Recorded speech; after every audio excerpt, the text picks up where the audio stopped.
एगो शिव जी के कजरी सुनी।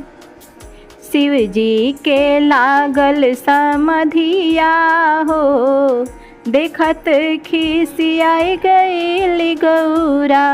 शिव जी के लागल समधिया हो, देखत खिसियाई गईल गौरा।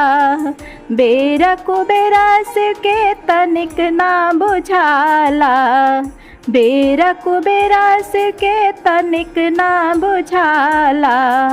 हर घर पिसत भंगिया हथवा पीराला, हर घर पिसत भंगिया हथवा पीराला। बाकी कुछ रुचे नायड़ भंगिया हो, पिसत खिसियाई गईल गौरा। शिव जी के लागल समधिया हो, देखत खिसियाई गईल गौरा। जोगिया के भेष भावे रहे के मड़ैया, जोगिया के भेष भावे रहे के मड़ैया।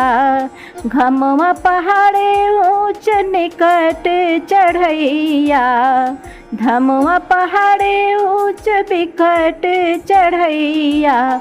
दुनों ओर फरे गहिर खैया हो, निहारत खिसियाई गईल गौरा।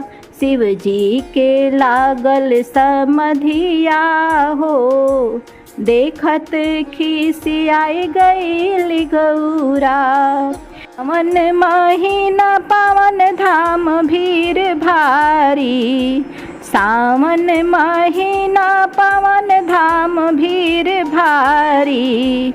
मनवा में आस लिहले आवे नर नारी, मनवा में आस लिहले आवे नर नारी। जागे सुनत गोहरैया हो, बहुत खिसियाई गईल गौरा। शिव जी के लागल समधिया हो, देखत खिसियाई गईल गौरा। खिसियाई गईल गौरा, खिसियाई गईल गौरा। शिव जी के लागल समधिया हो, देखत खिसियाई गईल गौरा।